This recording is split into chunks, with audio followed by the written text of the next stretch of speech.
Meus queridos, que final foi esse de episódio de Tengoku e Daimakyo, que parece sim se confirmar a teoria de uma das inscritas aqui do canal, que disse o seguinte: o Maru e a Kiruko estão no futuro, e aquelas crianças que se passam no paraíso do tomate, elas estão totalmente no passado. E esse passado se reflete no Dr. Usami, que é simplesmente o Shiro. E a Mimihime foi a pessoa que morreu nesse episódio. Meus queridos, mano, cara, minha cabeça bugou.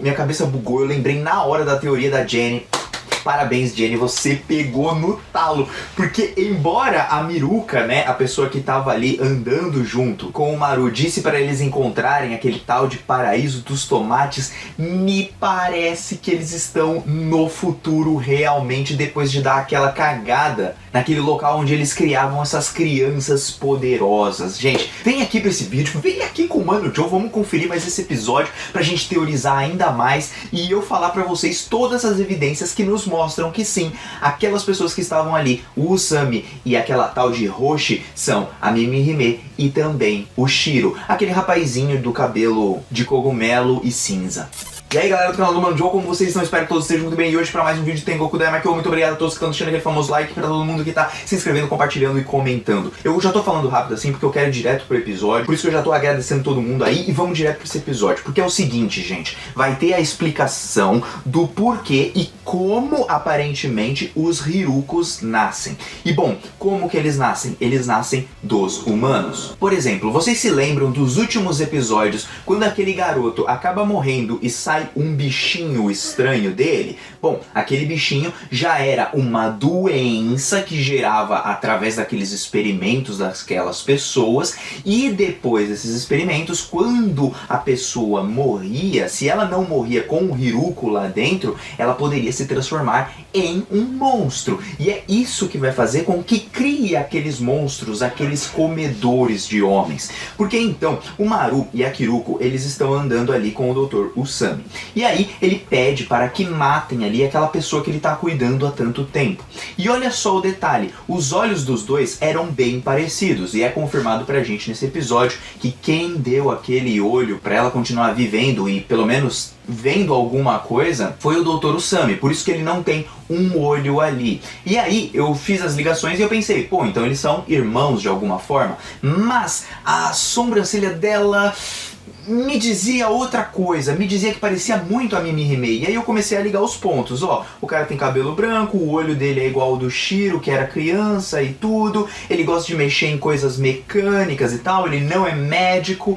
E aí ligando os pontos eu falei, mano, a Mimihime é aquela garota que assumiu aquela doença, mas precisava de alguém para ou matá-la de alguma forma e acabar com aquele tumor que estava dentro dela. Só que parece que nem todas as crianças adquirem ali esse tipo de doença, como o próprio Shiro, entre outros. Então o Dr. Usami explica isso pra eles e agora faz muito sentido como que nascem os Hirukos de fato. Os Hirukos nascem das pessoas que acabam adquirindo um tipo de doença, eles têm que cortar alguns membros para evitar a progressão e a pessoa não pode simplesmente morrer como um humano, porque quando ela morre, o Hiruko continua habitando dentro dela e aí se transforma em um monstro, se transformando em um monstro, lascou de vez. E foi isso que aconteceu com aquele monstro que estava escondido. Aquilo era uma pessoa que, através daquela doença que acabou progredindo, se transformou em um Hiruko, e aí, com o Maru conseguindo matar ele, ele viu uma saída para que finalmente aquela pessoa parasse de sofrer, que era a Mimihime. Gente do céu, a Jane acertou na lata. Eles estão no futuro, e no passado foi quando aconteceu todos aqueles experimentos e tudo aquilo. Então sim, o Maru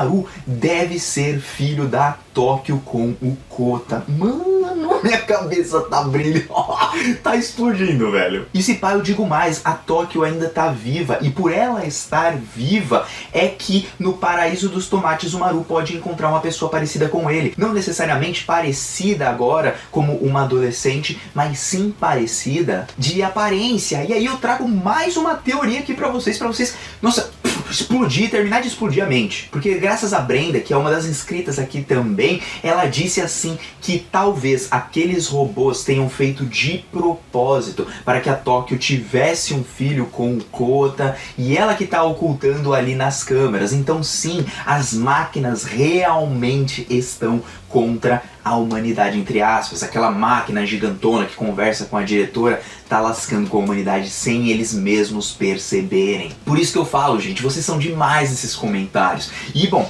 continuando aqui no episódio, depois de todas essas explicações acerca do Usami, como eu já disse pra vocês, é claro que isso tá um pouquinho mais pra frente no anime, porque o Usami mostrou todos os seus alojamentos ali, das pessoas que ele cuida. Ele não é um médico, então ele apenas amputa ali a pessoa e depois de amputar a pessoa, ele vai lá e cuida dela, colocando próteses, e ele fazia isso porque quem se sentia muito feliz com tudo que ele criava era a Roshi, né? Que seria a Mimi Hime nesse caso. E é um passado bem triste porque eles realmente se amavam. E pô, velho, que conexão legal que eles tiveram, né? Isso, se claro, a teoria se confirmar. Não se confirmou nesse episódio, mas tudo deu a entender. De toda forma, vamos seguir aqui conforme o anime vai passando, porque várias pessoas pedem ajuda do doutor, várias pessoas são ajudadas por ele. Ele evita que essas doenças acabem progredindo nas pessoas, como eu tinha dito antes, né? É tipo a pessoa ter um tumor e ter que cortar uma parte do braço, da perna, porque senão, babau Nicolau, aí é que ela vai morrer e virar um Hiruko, e aí a humanidade inteira vira aqueles monstros. E então, enquanto ele está cuidando de tudo isso, o pessoal tá lá fazendo aquela greve, né, reclamando, aquelas manifestações e tal, e é bem interessante de ver como eles manipulam as massas naquele momento. E sabe por que eu digo de manipular as massas? Eles se aproveitam, assim, da mente das pessoas, e graças a isso o que acontece? Elas vão lá, jogam uma pedra, um cara muito incentivado porque tá afim ali da Mitsuhashi, que é a mulher lá, que é a líder, vamos dizer assim, embora o líder de verdade parece ser o carecão lá que estava escondido. Aí eles vão lá e jogam uma pedra, ou seja, eles podem agredir, eles podem fazer isso. Mas o cara trocando a pedra e jogando a pedra ao mesmo tempo, o pessoal começa a reclamar e falando, não há agressão, não há agressão. E é aquela coisa, ó, se for eu jogando a pedra, eu posso jogar a pedra, tá ligado? Depende do lado que você tá, você pode fazer o que você quiser, porque isso não é errado. Agora, se for o outro lado fazendo, aí sim, nossa, são, né, os piores caras do mundo. Isso acontece hoje em dia na nossa sociedade, uma bela crítica do anime nesse ponto, né? E o pessoal aí tá enganando todo mundo, e além de enganar todo mundo, a mulher acabou caindo, bateu a cabeça, deve estar viva, mas no máximo os caras mesmo mataram ela ali depois que ela acabou desmaiando, porque eles se aproveitam desse momento para quê? Para instaurar uma nova cultura, uma nova humanidade onde aquele cara vai ser o líder. E o objetivo deles sempre foi o quê? Foi ter as instalações de onde estava o doutor, porque lá tinha energia, e com energia você tem poder, e ele manipula aquelas pessoas através da mente burra delas, criando vários outros tipos de história e até mesmo matando os seus próprios aliados no meio do caminho para provocar ali uma rebelião, tomar conta daquele lugar e as pessoas terem que se mudar para um outro canto, e as pessoas feridas, gente, nossa, nem tudo é o que parece nesse anime, como eu disse para vocês. Porque com a humanidade nesse caos todo, há pessoas que querem restabelecer todos, usando palavras bonitas, usando armas bonitas que influenciam você. Isso é uma bela crítica do próprio anime na nossa sociedade atual, onde você precisa pesquisar muito para saber se aquele lado X ou aquele lado Y está falando realmente a verdade ou se aquilo é apenas um discurso. E isso serve para ambos os lados, tá? Aqui não tem defesa de um lado ou de outro, você tem que chegar à realidade, à verdade por conta própria e descobrir por si mesmo, assim como uma Maru e a própria Kiruko. E aí então, continuando ali o anime, né, conforme eles estão ali junto com a Roshi e tal, depois das explicações de como nascem os Hirukos de fato e tudo, que pra matar eles o poder do Maru é necessário, e aí o Maru ele acaba topando matar ali a Roshi, né, finalmente dando um fim à vida dela, mas ela quer ver pela última vez ali o céu que fazia tempo provavelmente que ela não via, e ela olha pro céu, começa a chorar. Nós vemos que a relação do próprio Dr. Usami com ela é muito íntima para ser irmão, então realmente eles eram um casal. E cara, que final bonito foi esse, porque depois dela chorar e tudo, o Maru vai lá e finalmente mata ela, mas depois disso tudo, o Dr. Usami recebe ali a mensagem, e a mensagem dela agradecendo com aquela trilha sonora impactante e tal, ela agradecendo por tudo, falando eu te amo, tudo, obrigado por ter me dado esse olho, obrigado por ter me feito... cara, me emocionei, foi lindo. E aí, depois disso tudo, gente, o Usami, ele já não vê mais motivo pra continuar vivendo.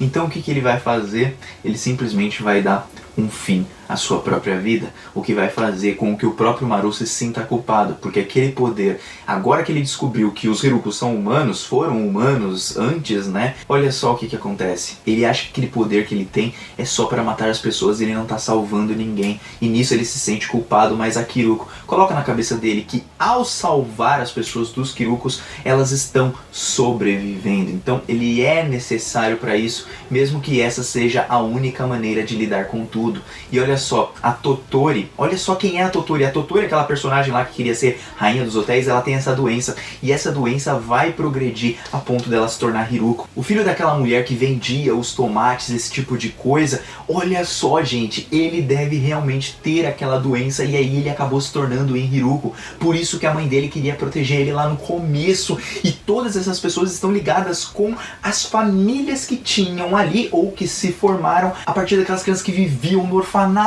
Gente, o bagulho foi louco demais, os mistérios e toda a carga dramática transformou esse anime, cara, no masterpiece, é um dos melhores dessa temporada. E o pior de tudo é que aqueles pessoal que acha que tá dominando tudo vai ser morto por um Hiruko que tá lá escondido, que sobrou, que o Maru e a Kiruko não acabaram encontrando. Então aqueles caras no final eles vão se dar mal. E o Robin ainda tá vivo, ele já passou por ali em alguns locais, mas aí eu começo a imaginar que talvez aquele doutor que estava junto com a irmã do Kiruko, no caso que ela possui aquele poder, talvez seja um doutor também daquela época, que fosse um daqueles doutores, aquele de óculos que cuidou da Tóquio, ou então que suspeitou dela.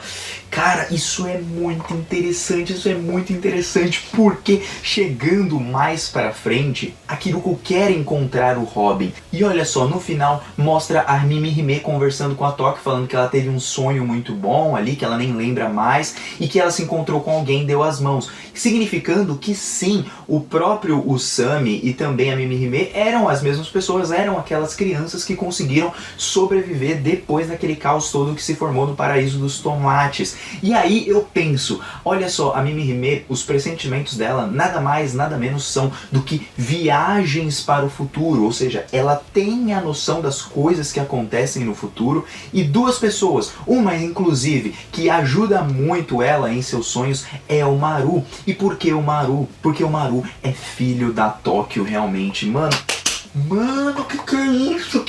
Mano, o poder dela é de ver no futuro, velho. E aí a Tóquio não deve ter o poder da invisibilidade. E sim, como eu disse pra vocês, e a Brenda colocou aí nos comentários, por isso que vocês são show, gente. Colocou nos comentários que a Tóquio, na verdade, ela tá fazendo aquelas coisas normais e o robô simplesmente tá ajudando pra que ela não seja pega. Pra que tudo aquilo aconteça e pra que os monstros comecem a dominar ali a humanidade, ou até mesmo os monstros já são aquele próprio robô chamado Mina. Gente, simplesmente que final maravilhoso. Gostaria muito de saber das teorias de vocês, o que vocês acharam desse episódio. Foi extremamente impactante, né? Sabe, cenas realmente que não tiveram censura nenhuma. Tá uma beleza esse anime, o mistério é muito bom. E eu tô muito curioso, gente, eu tô muito curioso. Porque talvez a própria Miruka seja quem? A Miruka seja a menina sapo. Pode ser que seja ela, olha só, né? E o próprio Usami, ele tinha a marquinha ali do passarinho. O que quer dizer que o passarinho é a origem de onde eles vieram, mas esse Paraíso dos Tomates talvez ele não exista mais,